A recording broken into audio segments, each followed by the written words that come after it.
So my name is George Meservy. I'm the planning director for the town of Orleans. I don't know all of the faces here, but I just want to welcome you all and thank you for coming out on such a beautiful day to spend some time talking about the Governor Prence property. This planning committee, of which there are about 9 members here participating, they were formed last fall to look at a full reuse recommendation for the property. I won't belabor that, but I want to say that the planning process that we're following here was broken down and organized into 5 categories. What did I do? Did I just lose it? Maybe we could ask everyone to please mute.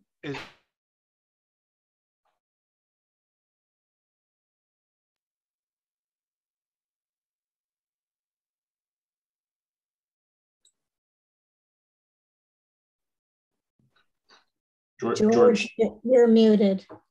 We can't hear you. Everyone was muted. That includes me. Got it. Thank you. All right, I am unmuted. So the planning group put together, divided the work into 5 categories of activity. This was by Barrett Planning Group, which will be with you in a moment. They have analyzed the location and done a physical site analysis and provided a report to us. They have completed an initial community survey of basic preferences for the future use study of the property. They have also assessed current market conditions, housing conditions. So we have a better idea of the housing need. We all have an intuitive idea of housing need, but certainly statistics to back it up are useful to us. Tonight, we're going to be talking about building and site design.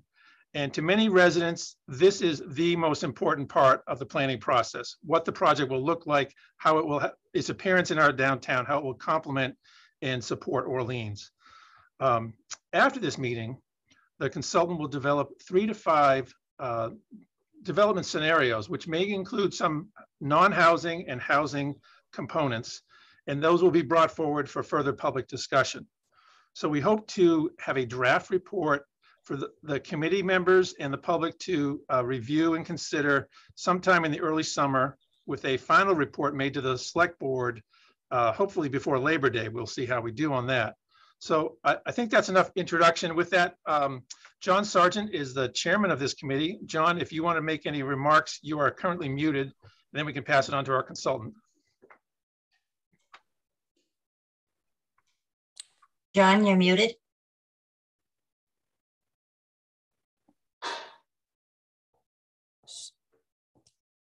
Should be at the bottom left. Yeah, great. Okay.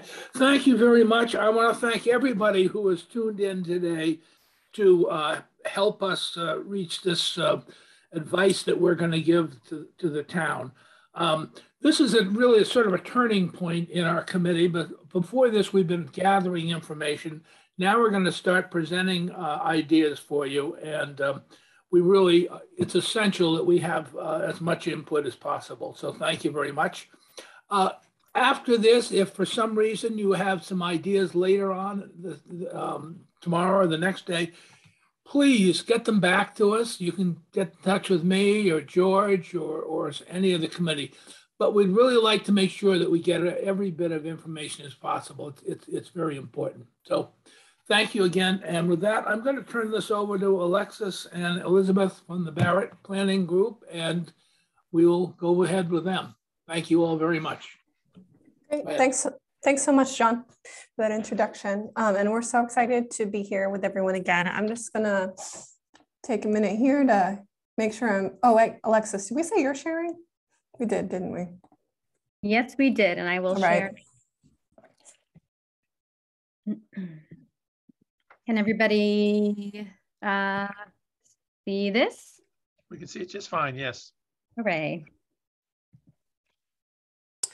So this is just the agenda for what we'll be talking about tonight. So we will give you a quick summary of what you saw as part of the site report. Then Alexis will give us an overview of what we saw in the community engagement activities we did, which included a survey that was online that we hope you took. We also had a large community meeting back in March and did interviews with different folks who have a perspective on what should happen on the site. Then we'll turn it over to our colleagues at Union Studio, and they'll talk about site scenario considerations and possibilities. And we'll also talk about what the committee is going to take into consideration as they move this project forward. And then we'll actually, the bulk of this meeting will be breakout group conversations where you'll have a chance to give your thoughts on what type of building and what scale of buildings are appropriate on this site. So 4 and 5 here, we'll start around 6 o'clock, and then we'll meet back up as a big group around 6:45. So just if you need to go have a snack before then, that's when we'll be talking to each other. You can go to the next slide, Alexis. Next 2, I guess. Mm-hmm. And so this is a slide that just shows what George was talking about where we are in terms of timeline. So we are in this blue section in the timeline where we're working on a technical memorandum outlining the housing needs with some market analytics, and we're combining that with really looking at the site and seeing what's suitable. And we're also in this community meeting to begin that design thinking. In May, we'll be getting closer to having actual conceptual plans and visualizations for the site. And then in June, we'll be working on a draft of the project report and finalizing that over the summer, as George mentioned. You can go to the next slide, Alexis. And so just to refresh everybody's memory, I'm sure you know where this is, but just in case, we are talking about the Governor Prence site, which is on 6A across from the Christmas tree shop. It's kind of in between the Christmas tree shop and the rail trail. And it's right near St. Joan of Arc Church, and it's right on 6A. You can go to the next slide, Alexis. What's on the site now is a mid-century motel with 4 accessory buildings that's in pretty bad shape.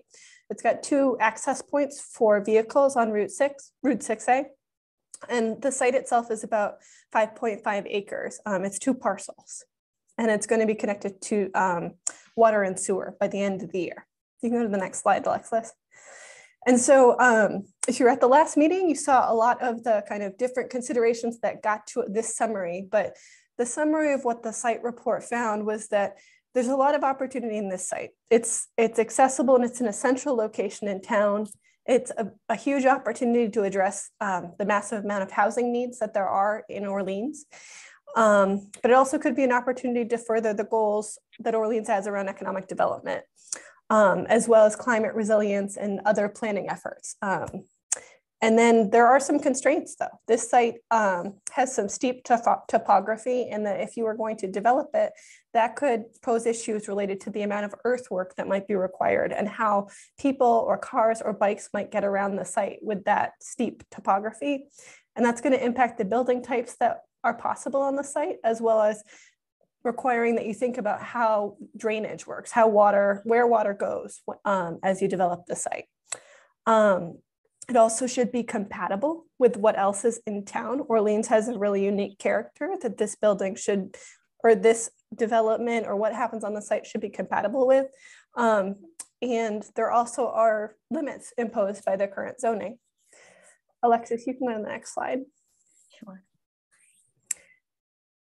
And I'm going to turn it over to Alexis actually at this point, and she'll give us a run through of what we heard from the community in our community engagement efforts. Great. Thank you so much, Elizabeth, and to John and George for introducing the evening as well. So just to give some background about the community engagement, we started this with small group interviews. One of the first tasks that we did with the committee was identify some targeted groups for outreach.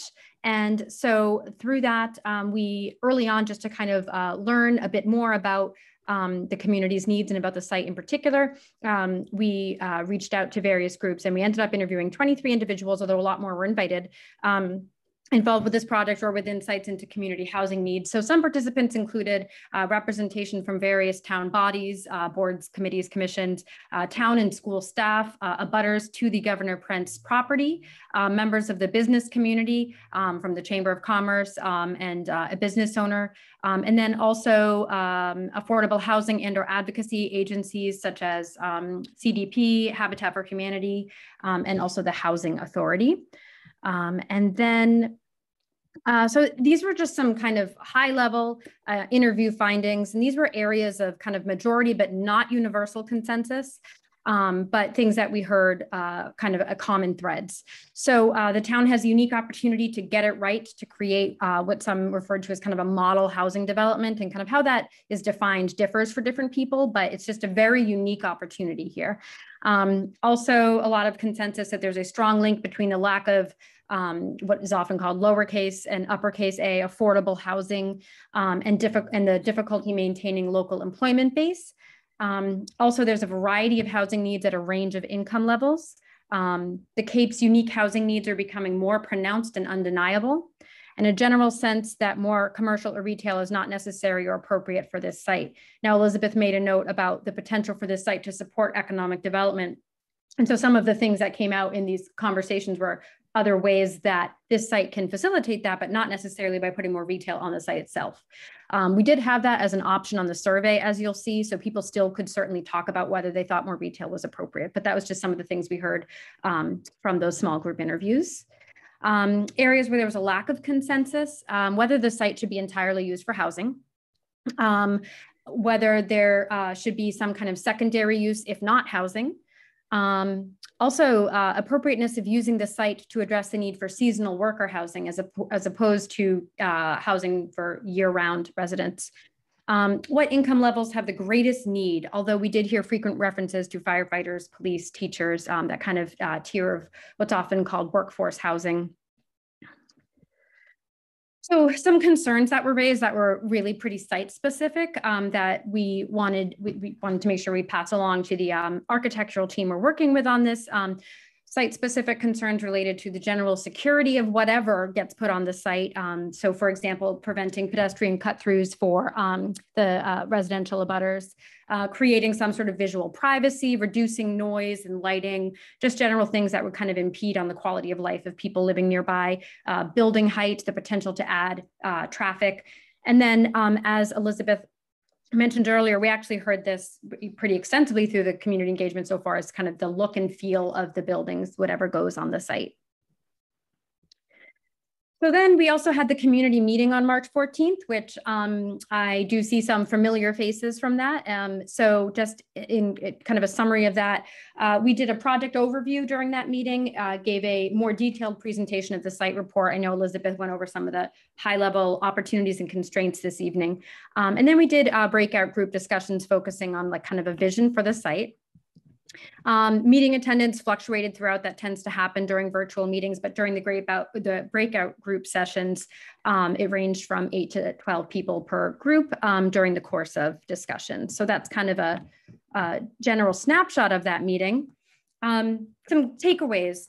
There was a majority consensus, but again, not universal agreement that the site should be used to address housing needs. In the breakout groups, that was a very common sentiment, although again, it was not universal consensus, but strong majority. Design was commonly mentioned as an important consideration. Preservation of trees, topography, and other environmental features was also referenced as a concern.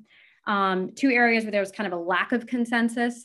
If there is to be housing on the site, there was a lack of consensus regarding the housing types, appropriate tenure meaning rental versus ownership, income thresholds, although there was a significant agreement that there's room for a variety. And then there was also a lack of consensus as to how much of the site should be used for housing versus other needs. And I know that's going to be part of what Union Studio talks about tonight in their presentation. So we also had a community survey open for 3 weeks. We had 559 total responses. Of the resident responses, 80% live in Orleans year-round. 65% have lived in Orleans for over 10 years, and 21% indicated that they live within a 10 to 15 minute walk of the site. We wanted to take a look at some of the demographic comparison. So in terms, some of the areas where there may be differences is in your renter population. And again, that may not be year round, but your renter population versus the survey respondents. And then also in terms of the age of the survey respondents versus your population demographics, 46% of your population is 65 or older, 63% of the survey respondents were 65 or older. A little snapshot of who took the survey.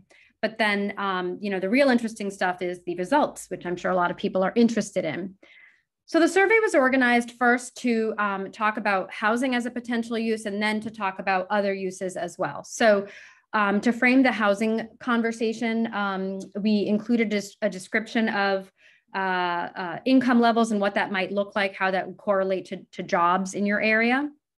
And then we asked people to indicate where that kind of fit in their sense of who should be housed on the site, or where the targeted income levels make sense. And so the highest level, 71% selected low income. And on the survey we elaborated a little bit on what that meant. So median moderate income would be, we had for 100% AMI, low income would be up to 80% of the area median income.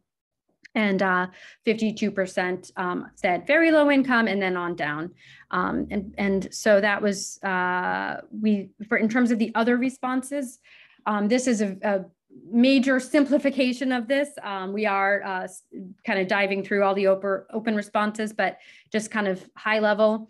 Of the 54 respondents who selected other, 23 of them, their comments related to specifying no housing or none of the above, and then 20, a mix or all of the above, and then only 10 for workforce or employees, police. Now, granted, it may be that the people who chose to kind of put that in the open responses, they felt that their answer was already represented by what income level they selected, but some people chose to put that in the open response.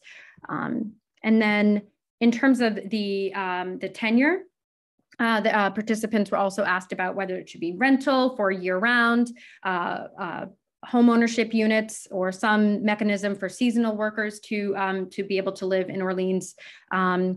And then also working for seasonally, but for families, and then other. So again, just kind of breaking down those other responses, about half of them used the open response to indicate no housing or none of the above, and then the other half, it was more a mix of these considerations. So thoughts on other uses for the site. What we, this breakdown that you see here, this is the number of participants that ranked that indicated somewhere on their answer. You were able to rank up to 10 answers.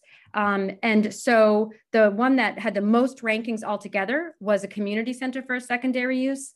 And then the community park with connection to the rail trail had the second highest number of rankings, somewhere from 1 to 10, and additional housing was the third. However, then when we looked at what had the highest number of people ranking number one, it was actually additional housing.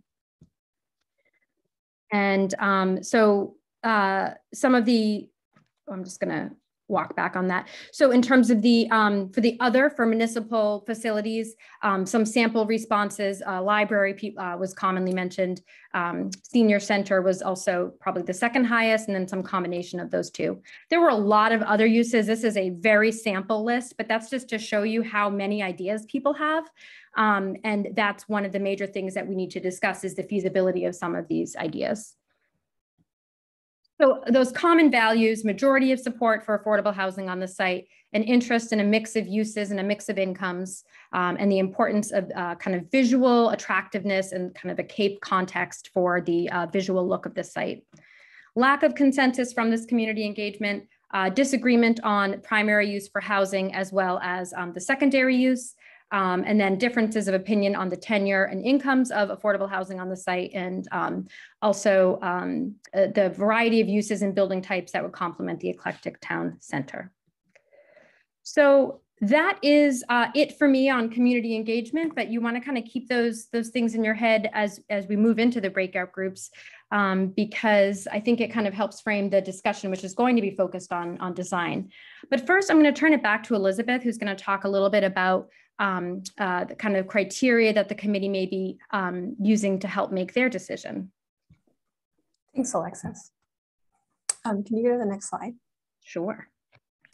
So as you heard, we have this extensive community engagement with, over 400 responses, and the committee will have access to all the information that we gathered as part of that.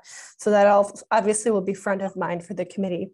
But in addition, as we've talked with the committee, there are other criteria the committee will consider as we kind of move towards different options for the site. Visual attractiveness is super important for the committee and for the town. So that is one of the major criteria, as well as considering, how many households could be served, who does that housing serve, what uses benefit the public at large, as well as looking at the financial impacts, both in terms of, what are the tax implications for the town, as well as if we're going to do affordable housing, what resources are there to make this happen. And so who does that enable us to serve? Alexis, you can, and I guess I can just pause there. John, if there's anything else you would add, or any of the committee members. The only thing I want to add is the number one there, the visual attractiveness. I think from people I've talked to afterwards and for the survey, I think that's very important. And I've said all along, I am committed that we will not move forward with something that is not visually attractive. I think it's paramount. Got it. Thank you, John. So keeping all that in mind, Alexis, you can go to the next slide. So I'll actually be turning this over to my colleague who is an expert in design, because he's an architect, Jeremy Lake. So Alexis, if you go to the next slide, we'll actually hand this off to Jeremy to talk a little bit about the balancing act that we have on our hands. Great, thank you so much, Elizabeth. So good evening, everyone. I'm Jeremy Lake. As Elizabeth mentioned, I'm an architect with Union Studio Architecture and Community Design. We are a full service architecture and community design firm based in Providence, but we have a lot of work on the Cape. We love working out on the Cape and are really excited to be a part of this project. So as we mentioned, this section is all about sort of the development scenarios. We've got a bunch of variables and things that we're going to be working with the committee on to try to narrow down what we think the highest and best use of the site is that achieves all of those objectives and goals and all the input we've been receiving to date. One of the biggest things we need to weigh is how much of the site, there's 5.5 acres, it's not a limitless site. How much of that do we want to use for housing, and how much, if any, do we want to set aside for community space? And the reason this is a conversation is because, the town acquired this property largely with the objective of creating an opportunity for affordable housing, a challenge that many towns on the Cape, actually beyond the Cape too, have, and trying to have the town find ways of helping solve that issue. But certainly anytime the town buys a parcel of land, it becomes an opportunity for everybody's hopes and dreams for some sort of communal uses that they've always wished could be there or could be, replaced or whatever the case might be. So we know there's interest and pressure to also consider some amount of community space. And the big challenge for us will be finding that balance. Obviously, any land we set aside for communal uses is that much less land you're setting aside for housing, meaning you're delivering fewer homes, taking a smaller bite out of that challenge of providing affordable housing in Orleans. So that's one thing we're weighing is sort of the housing versus the community space, because we've largely knocked out a lot of other considerations like retail, commercial at any kind of meaningful scale. So that's why it's sort of down to these two. Next slide. When we talk about housing, housing can come in a number of forms and types and looks. I don't know if any of you folks were around a couple of years ago. We were actually out in Orleans and a number of other towns working with the Cape Cod Commission on an effort we called Community Resiliency by Design. And it was all about this issue of, with affordable housing being such a need, we need to consider higher density forms of housing, but how can we provide higher density forms of housing in ways that don't detract from the character of the places that they would be coming into? So we introduced this whole range of types that would slot between, a large single family home, which is what a lot of, the Cape is built out from, but not jumping up to the scale of a full-fledged apartment complex where you have, 40 unit buildings with elevators and corridors and the whole 9 yards. So the idea here is that there are these range of types, cottages that are most effective in little cottage courts, duplexes, townhouses, ways of attaching single family homes. But even in multifamily forms, we don't have to necessarily jump to the big scale multifamily building. There are types like the manor house and the walk-ups. A manor house is really our shorthand for a building that maybe has 4 to 6 apartments in it, but looks like a large single family home. There are a lot of great examples on the Cape of, old sea captains' homes that are much too large for any single family these days. But over time, people have sort of subdivided those into a number of smaller apartments, which is great because it's fulfilling a need that those communities have. And a walk-up is a slightly larger structure that maybe still has a single front door and just a stair to the couple of units, or maybe there's only 8 to 12 units in that building. So it's getting to be a little bit bigger than a single family home, but it's still at the scale of something like a historic inn or some sort of structure that would still fit really nicely in these neighborhoods. Especially if there were sort of 1 or 2 of these tucked in, not 12 of these things on the site. So there's a bunch of different housing typologies we might consider, and that's really one of the big things we want to talk through with you guys tonight. Next. But in the back of our mind, one thing we do have to think about is that while we probably would all love to imagine the site built out as a bunch of cottages, we don't get nearly as many units out of cottages as we would, sliding a little bit further up that scale. So we'll show you a couple of numbers we ran just as a sort of illustrative series of options that we might think about. And when you're only doing something like cottages, maybe you're only getting something like 8 units per acre. Whereas as you slide up that scale, the upper end of the limit per zoning for this site is 14 units to the acre.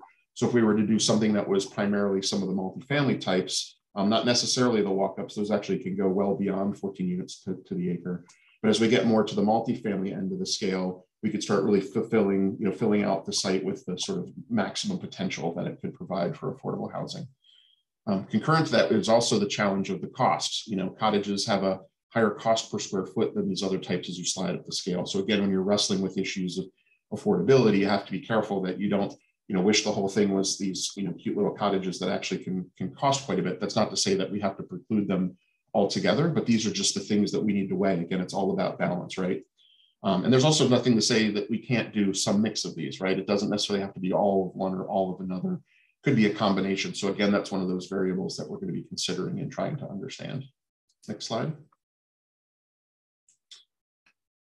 So that was the housing. When it relates to the community spaces, we've also obviously heard a number of things coming through the grapevine or through these interviews or surveys or previous meetings. And as we started to look at these, we wanted to start to sort of set some expectations here. At one end of the scale, we have pretty significant community spaces or uses, things like fire stations, libraries, or like a community pool, one that serves the entire community of Orleans. And those are really large scale projects. Those are the sorts of things that would probably take up the whole site, if not maybe even more site. They also don't necessarily lend themselves particularly well to the topography of the site. It's hard to build a pool on a hill, right? So those are things that we've heard about, but that we're not really feeling like are going to be sort of the right fit for this particular site. We do think that there might be alternatives in the maybe column for things more like a community building. And I was intentionally put that in quotes to make sure it's clear I'm not suggesting a community center. Community center often refers to something, again, for the entirety of Orleans. That tends to be a larger structure, but something that's a little bit smaller than that might have a flexible number of uses that could serve both the residents of this site, but also some of the residents beyond this site. Depending on our available space and budget, maybe we could consider some smaller community building on this site. A landmark feature. We've heard fun ideas of things like, something like a water tower or a lookout tower where you could go up and get great views out to the water, right? That might be something that we could incorporate here that could have a sort of communal function, but not necessarily take up too much space, assuming we could find that space and could imagine there's some budget to make that real. We also included limited mixed use on this list.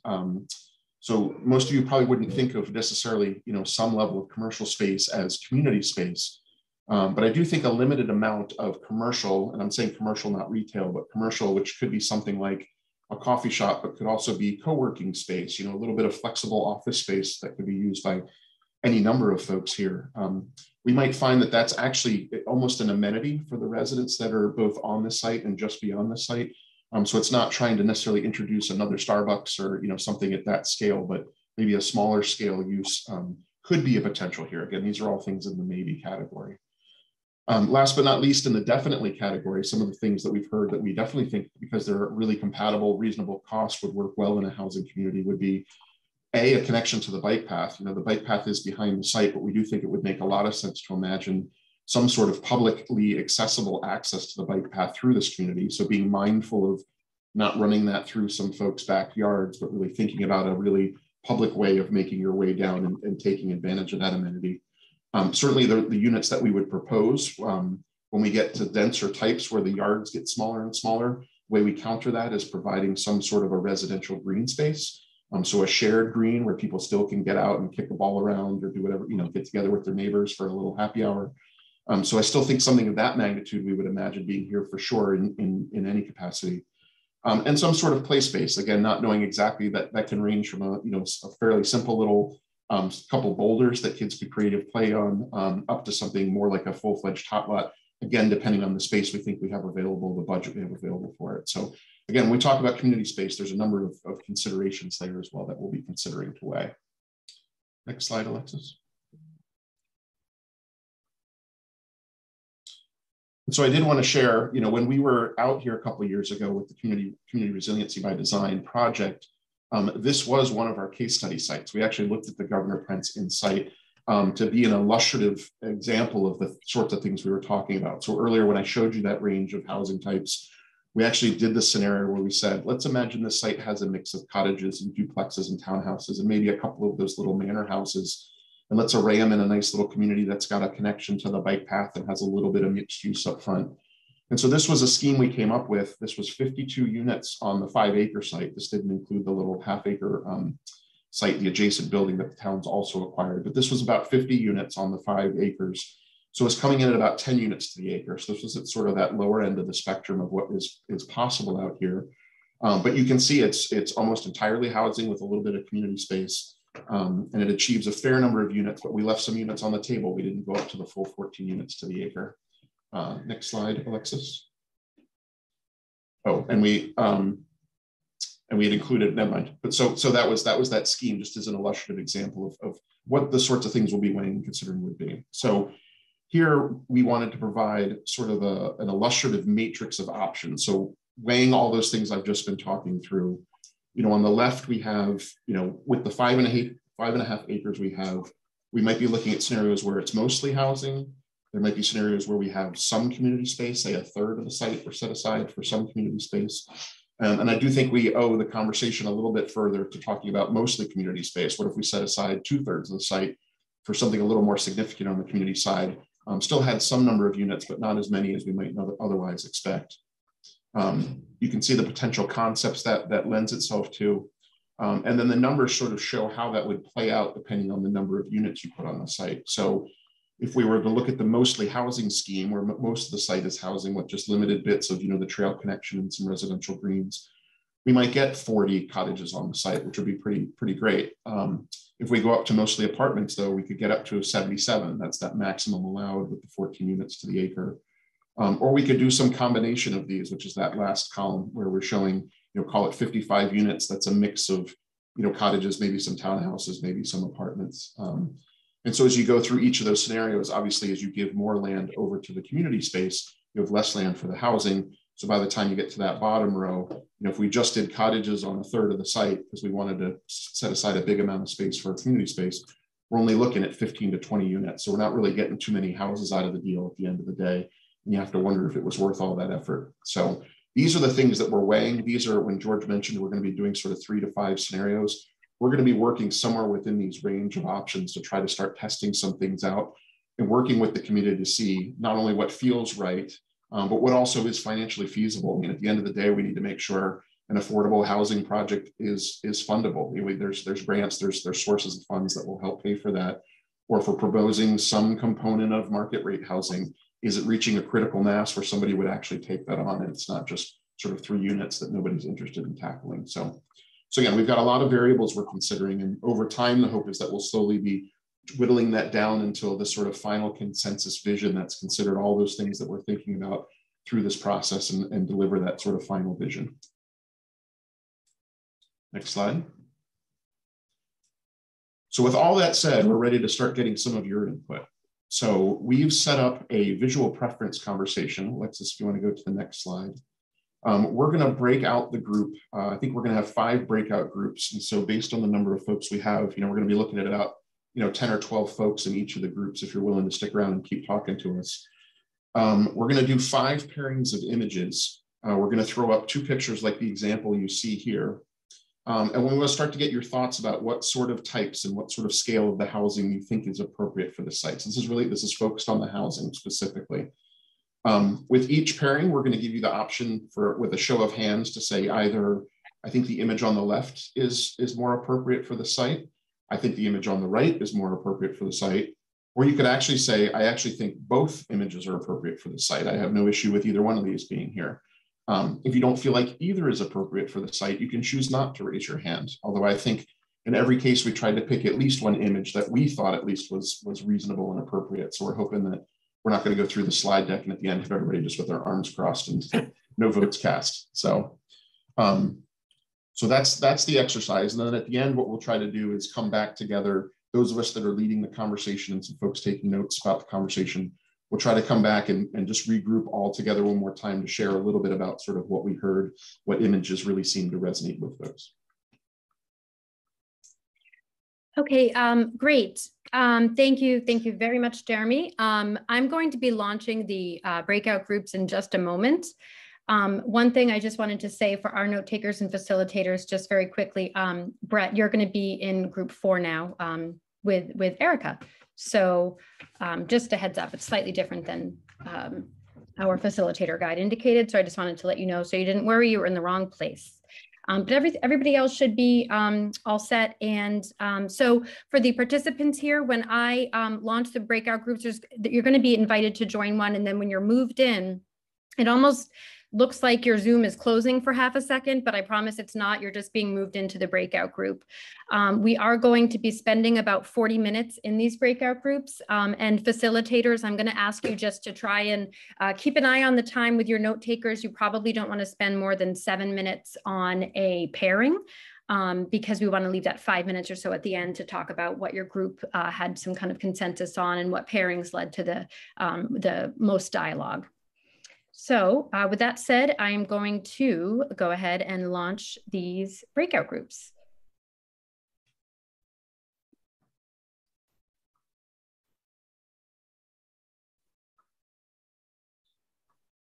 Okay. Oh, so Alexis, were we going to try to regroup and share some of the images before we do this? Yes. Well, we actually oh, that's right. You wanted to do this first and then do that. Yep. Sorry. And then we are going to share our breakout group takeaways. Yes. But we just want to do this in case anyone needs to hop off. That's okay.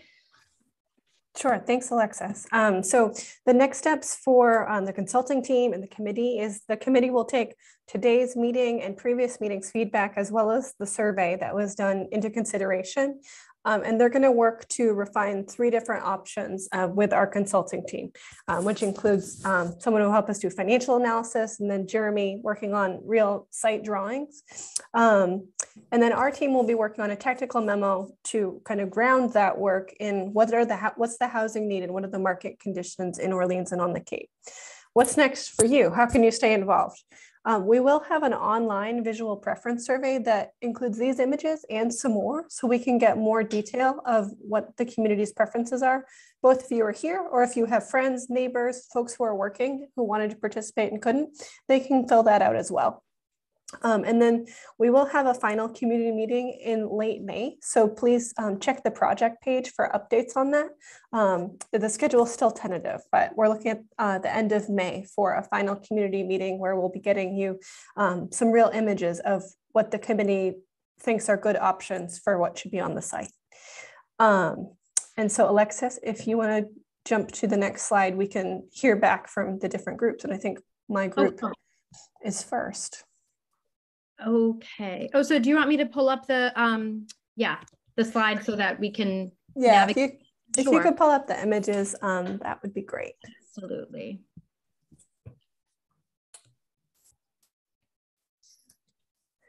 So if you want to start at the first image, I will just say that in our group, this is probably the most dually popular image in our group that folks kind of like both images here. And then if you want to go to the kind of dark apartment building, which I think is slide 4. Go back one. This set of images probably generated a lot of conversation in terms of what folks thought was appropriate, and kind of the building on the left feeling a little bit sterile, but then also there not being that much landscaping sort of detracting from that building, and the building on the right having some features that people liked, but it felt out of scale for the folks in my group. But it was too big. All right, so I think I'm next in the sharing out. So I will say, I actually wanted to share this slide as well to say, this was the slide that in my group, there was actually the most consensus in that neither image was particularly well received. So kind of different concerns with both, but neither image was preferred. And so that kind of also brought up the discussion about how there's a difference between abstaining versus being able to say neither image.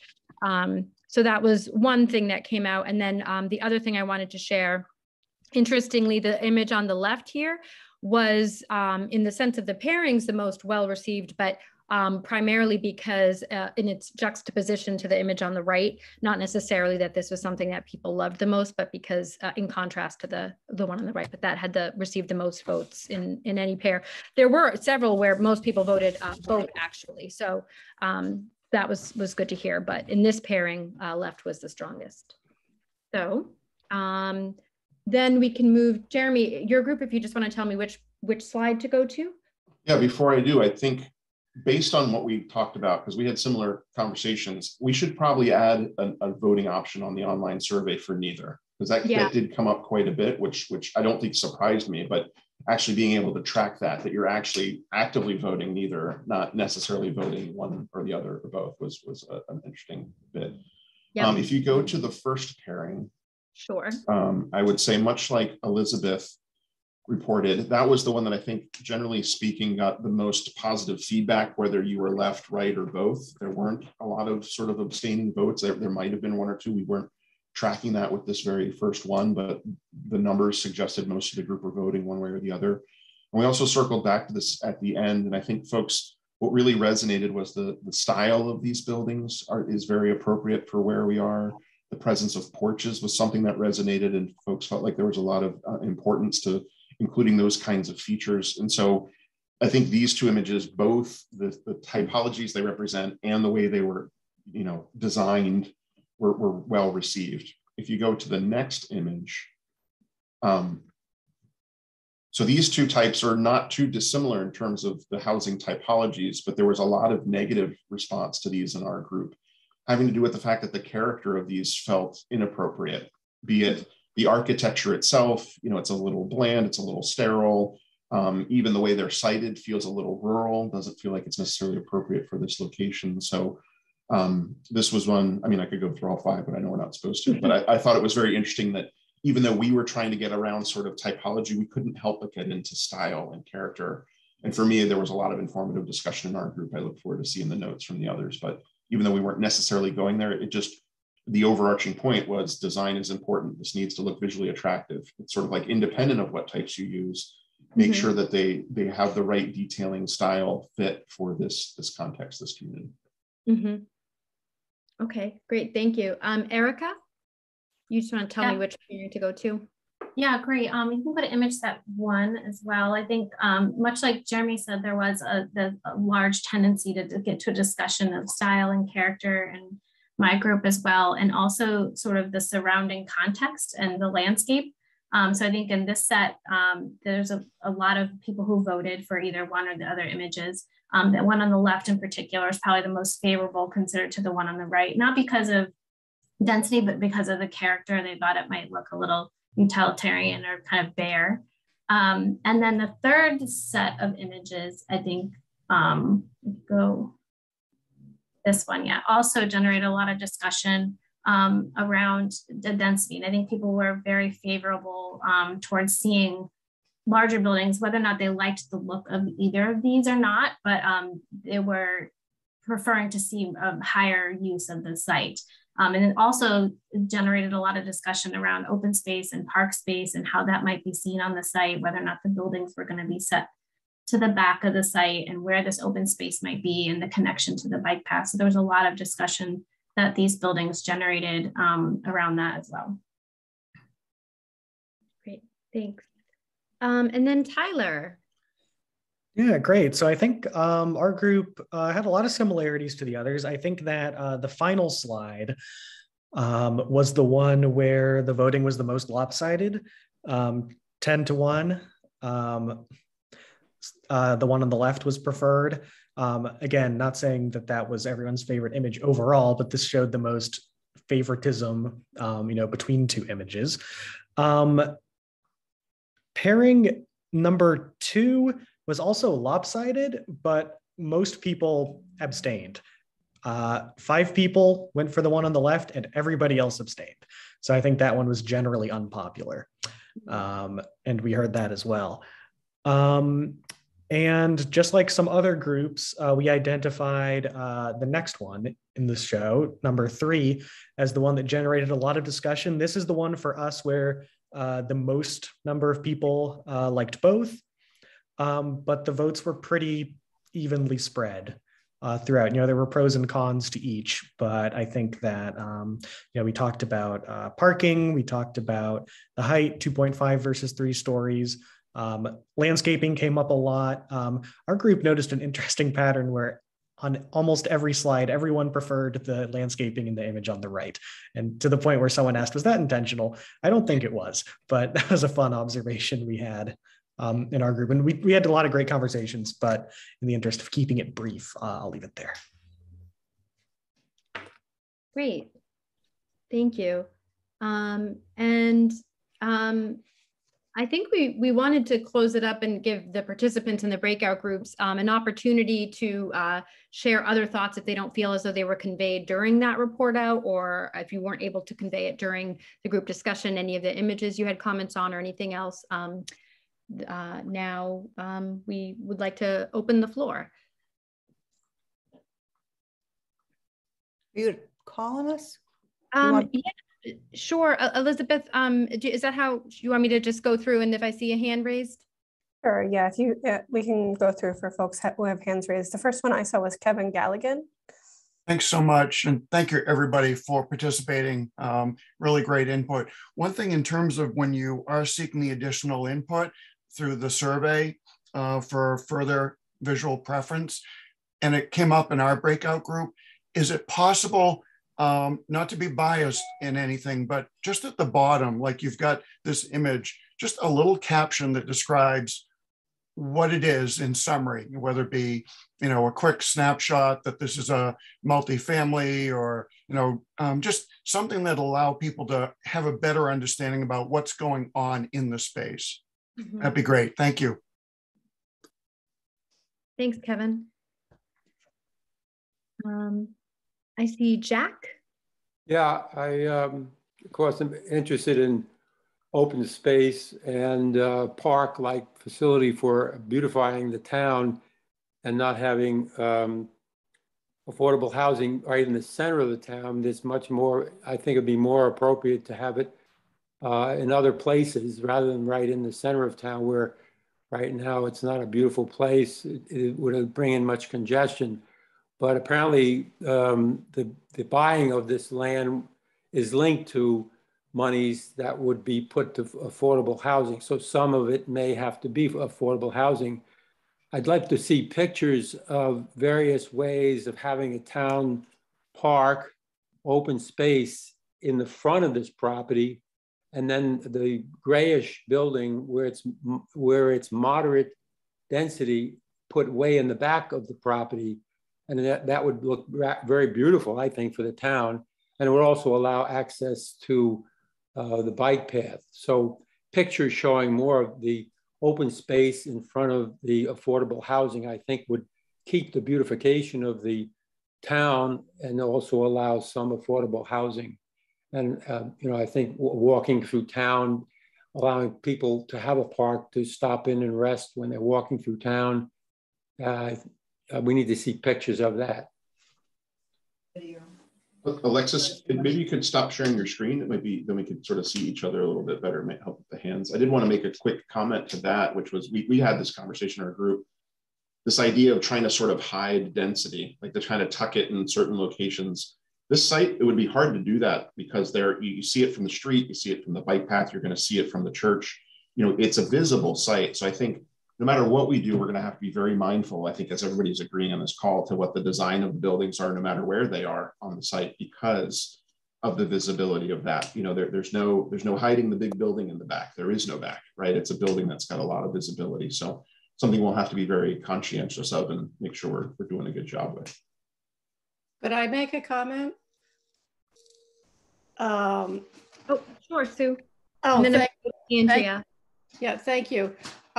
In line with that, and I've said it in our breakout group, I think that land planning and landscape design, architecture, whatever, is going to be key. And usually those things are put on a back burner until buildings are built. So I would vote for putting money into that first, because it really makes a difference. Thank you. Thanks. And before I call on someone else, I do want to say, and Jeremy, I apologize for this. I know you had another slide in the that you had intended to show earlier that I'm wondering if maybe that was in part what you were going to speak on a bit, because the other slide that you had, it really did highlight the landscaping.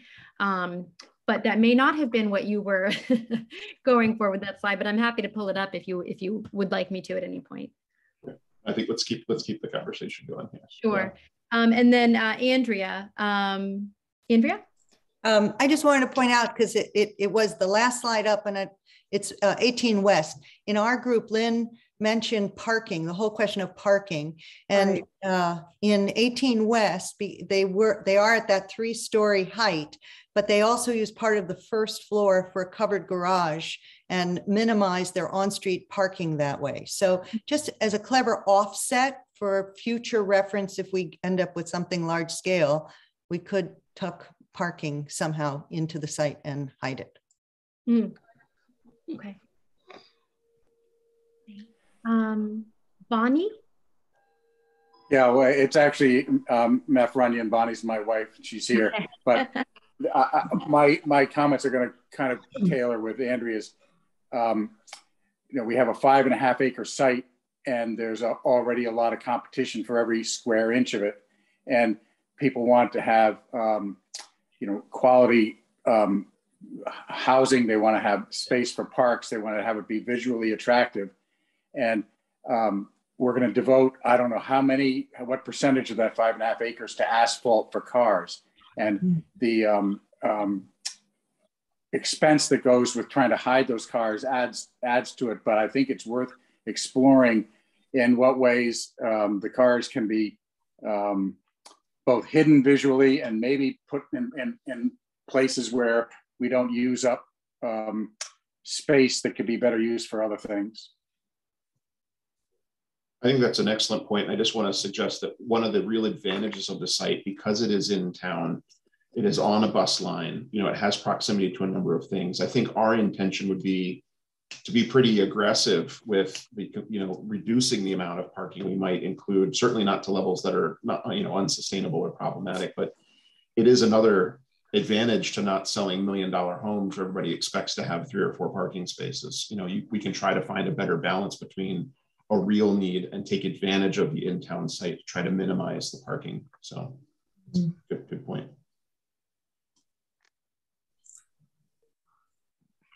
Okay. I see a Bob. Oh, and then I see Nancy. I'll come to you next, Nancy. Sorry, I didn't see your physical hand up. Bob. He's muted. Okay, unmute. How's that? Good. Okay. So again, it's Bob Jones in Orleans. I've been involved in affordable housing recently in the last few years in the construction of a specific project. And it's turned out really wonderfully. It has some great advantages. But I want to say something about affordable housing and the architectural vocabulary that goes with it. I could pick out every affordable housing development in the towns on this part of the Cape because they all look the same. They have almost all the same kind of external look about them. And I would hope that we could kind of move away from that in the center of town, and a couple of the buildings that you saw easily would lend themselves to a little bit of styling, like Towers. There's one that had a easily Victorian translation to it. Another that was Greek Revival. But I hope we just stay away from cookie cutter, affordable housing design. Thank you. Thanks. Nancy Jorgensen. I just want to make 2 points to the committee. We now have 117 units of approved housing on the drawing books, either the Penrose project, the VFW on Main Street, or the Underground Mall, all at different breakpoints of income. I hope the committee looks at that, takes a look and see how those 117 units would fit into what the plans are for this property. The second point I want to make is I hope the committee is looking at all the work our planning board has done over the years and all of the recommendations for designs and housing and building. I feel like some of this conversation, we're starting all over again from the beginning, and there's several good documents and examples of what citizens have requested and the planning board has worked on in the past. So I hope those two issues are taken into consideration as you move forward. Thank you. Thanks, Nancy. Okay. I see Kelly Shine. I have a request for when the next survey goes out, which is that survey isn't simply a choice of like house A versus house B, but is a continuation or allows in there for people to still voice like, I want it to be open space. I want it to be a community center, so that those voices are still heard, because I think based on 559 responses to the first survey, that's maybe 10% of the town. And I'm the one who wrote the letter to the editor of the paper that I'm empathetic to the need for affordable housing. I myself don't have a house despite trying for 2 years, and fortunately I'm living with family. But I just think this unique location along the bike trail means it should be green space. 20 to 30 years from now, I'll be dead. I won't need housing, but maybe some of your grandchildren will get to play in the park. Thanks. Thanks, Kelly. Melissa Phillips. Hi. Thanks, Alexis. You did a great job. I would just like to, again, reiterate my request for solar as much as possible. And given the density, that could be an issue, but I would really like to see a lot of solar and also EV charging stations. And to follow along with your Orleans Citizens Forum projects, I'd love to see some pollinator gardens in there as well. Thank you. Good Lord. Thank you. All right. How about Sid? Thank you, Alexis. I just have to say that how strongly I feel that this entire property should be used for housing. We all know how much of a critical need it is in this town. It's a senior town that relies upon younger workers to provide all the services. So I think some kind of a mixture of types of architecture and buildings is important. And I think that for the seasonal, we talked about dormitories in our breakout group, but there needs to be, I like to see in one of those three options, some type of a building that can house a lot of those density of seasonal workers.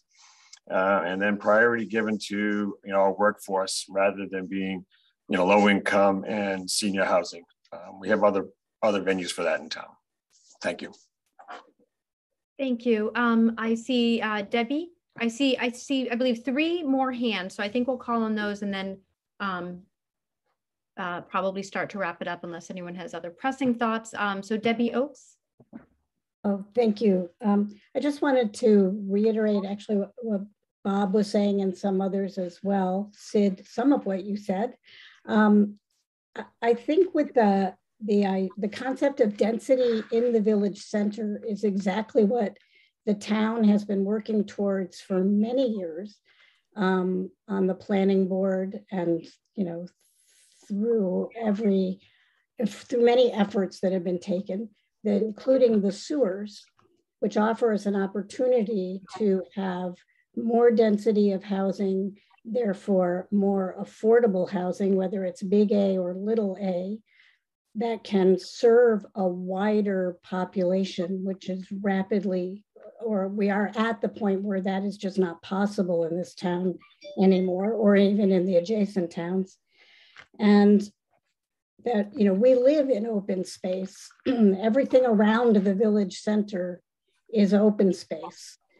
And to me, the idea is to develop housing that has some density, but is also visually attractive, and that we need not be limited to boring, cheap looking barracks-like buildings. If you walk around the existing streets of the village center, I said this already, I apologize to my group, but just look on 28, what's right around the Governor Prence property. There are Victorian houses, there are Queen Anne houses, there are 30s bungalows. And I keep showing this picture. I want people to look at it. This is a portrait of Orleans from 1950, painted by Edward Hopper. You see right on Main Street, those are essentially row houses on Main Street. We could have something like this. We don't have to limit ourselves to what happened in this town in the 60s and 70s that kind of destroyed any charm that it actually had. So anyway, my 2 cents. Thanks. Thank you, Debbie. And to my team, if there's any comments that you want to provide feedback on, I'm not trying to cut off. I just want to make sure that everyone gets a chance to chime in. So please let me know if I'm skipping over anything you want to provide feedback to. I see Bob, I believe you commented already, so I'm not sure if this is your same hand from before. Not mine, no. Okay, all right, thanks. And then Rich, and I believe that's our last hand. It's actually Micah, but I just wanted to mention that we should really take advantage, first of all, of the location where it will be located. And, I would rather invest maybe in a building or maybe landscaping or a surrounded area, but not so much in a parking. We should promote the biking. Everything is in the center. You can easily get anywhere, and maybe put a limit per family. The other thing we should consider, ask also the needs about the young families to provide a quality of life. What would be good for them, what are their needs, what they would need, because those might be mostly people who will be living there, with, I don't know how many children, but just to also look at those needs. And I would highly promote, I used to live when I was younger, I lived near Amsterdam, small town, it's in Netherlands. It was one of the townhouses, and it was also the same thing. You can walk everywhere, you can walk to the store, you don't really need a car. Actually, the family that I lived with, I was a nanny, they didn't have any car. They borrow a car sometimes from a friend to go shopping, but there was school, there was everything, I just feel like we are so dependent, and then the parking would just take extra space that can be used in a better way, and just really take advantage of that location, because I think that's really good. Okay. Thank you, everybody, for all of these comments. They were really helpful to provide additional context to, I'm sure, what were some robust group discussions. So, Elizabeth, I will turn it back on over to you if there's any other closeouts. Not too much in addition to what we said before, but please check the project page for updates on the May meeting. Get in touch with George or the committee if you have additional thoughts, and please share the visual preference survey. And I will say there is some open text in there for folks to be able to kind of put in broader thoughts than left, right, both. There are some free text options in there for folks to continue to provide additional feedback. I also would say thank you for sticking with us. I know we're running about 20 minutes over. We really appreciate all of your thoughts, your patience, and your insights, and hope you'll stay involved. Please stay tuned. Please check the project page. And we're excited to talk to you again in the end of May. All right, I think we're going to sign off, everybody, so you'll get kicked out. Good night, everybody. Thank you, everyone. Thank you.